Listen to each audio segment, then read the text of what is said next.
ইংলিশকে যারা পছন্দ করে নাই, নামাজ ভালো লাগে নাই, রোজা ভালো লাগে নাই, আল্লাহর দিন যাদের ভালো লাগে নাই, তাদের সব আল্লাহ পাক পরিষ্কার ভাষায় বলেছেন, ওয়াকালার রাসূলু ইয়া রাব্বি। কোরআনের আলোচনা যেই মজলিসগুলিতে হয়েছে, সেই জালিসুর রহমানেও তারা যায় নাই, কোরআনের আলোচনাও তারা শুনে নাই। আল্লাহ গো, এই জাহিল সাফায়াতটা তো সহজ জিনিস না। হাসরের ময়দান হবে মারাত্মক বিভীষিকাময় ময়দান। কিয়ামত যখন শুরু হয়ে যাবে, আল্লাহ পাক বলেন, ইয়া আইয়ুহা, বড় বড় চাকরি বাকরি করো, বড় নেতা হয়েছে, তাই তোমার কোরআন শোনার দরকার নাই, নামাজে তোমার কোমর থাকে না, সেজদায় তুমি লুটিয়ে পড়তে পারো না, তুমি মালিকের উপাসনা করো না, তোমার মালিক এত দয়া করলেন তোমাকে, মালিকের সেজদা দিতে পারলে না। এমন একটা দিন আসবে,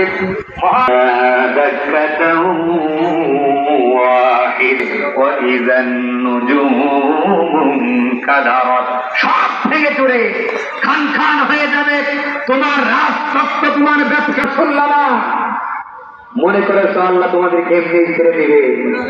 আল্লাহ বলেন, ইয়াউমা তারাউনাহা তাযহালু কুল্লু মুরদিআতিন আম্মা আরদাত ওয়া তাদউ কুল্লু যাতি ব্যবসায়ী, শিক্ষক, পরিবার 32টি নারীরা যন্ত্রণা দিয়ে যেই মা সন্তানকে প্রসব করেছে, ওই মা সন্তান তারা কিছু বোঝে না, সন্তানকে ছড়ে ফেলে দিবে, সন্তানকে বাঘে খাবে না কুকুরে খাবে। কথা বলেন কিনা?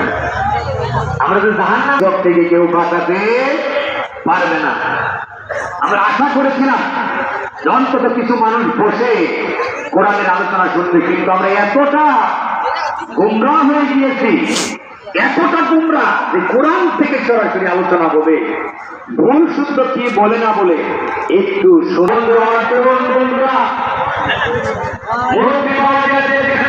কোরআন কি বলছে শুনুন।